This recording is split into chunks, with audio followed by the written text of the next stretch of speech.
আসসালামু আলাইকুম, কেঙ্কা আছেন বারে তোমরাই? তোমাকে দোয়ায় আমিও ভালো আছি।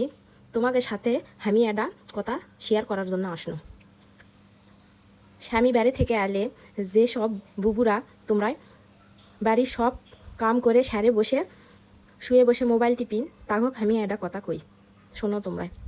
কিছু কিছু বজ্জাত বেটা আছে যারাই দুঃখ কষ্ট কিছুই বোঝে না।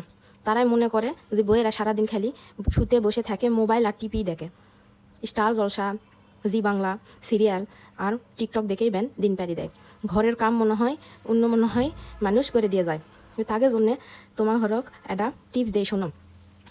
স্বামীরা যখন বাইরে থাকবে তখন তোমরা একটা কাম করবিন, সব কাম তোমরাই করবিন না, বাদ বাকি কিছু কাম তোমরাই থুয়ে দিবি।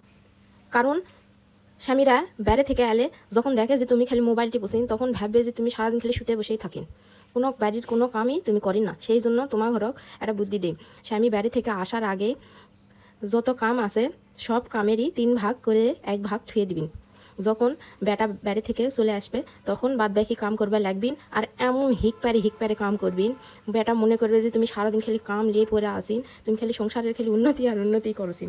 স্বামী কেন বুঝবা দিবেন না যে তোমরা মোবাইল আর ঘুম পাড়ে সময় অর্ধেক কেটে দিছিন। মিচ্ছানা পর পর এনা এনা করে লেকচার দিবেন যে সারাদিন মোর এভাবে কাম করতে ইনকা করে জীবন পারি গেল, মরার জীবনে কোনো সুখ শান্তি হলো না। তখন তোমার স্বামী দেখবেন যে তোমার ধারে কাছে আসবে না, থাক তো উল্টাপাল্টা কথা কওয়া, তোমাকে আরও উল্টা ভালোবাসা দেখাবে, দয়া করবে। আমি তো মাঝে মধ্যে ইনকা করি, তোমরা ইবেন ক্যাঙ্কা করেন তা তো জানি না, কমেন্টে বলে দিবেন। আমার দামান তো অফিস থেকে সকালে রান্না করে খিলে দিলে দিয়ে পাঠায়, দিয়ে পাঠে সংসারের যত ধোয়া মশার কাজকর্ম আছে সব করে আমি 8টার পর থেকে ঘুম দেই 11টা পর্যন্ত। তারপর বাদ বাকি যত কাম আছে আমি করা শুরু করি, দুপুরে রান্না বাড়া যত যা আছে সব করা শুরু করি।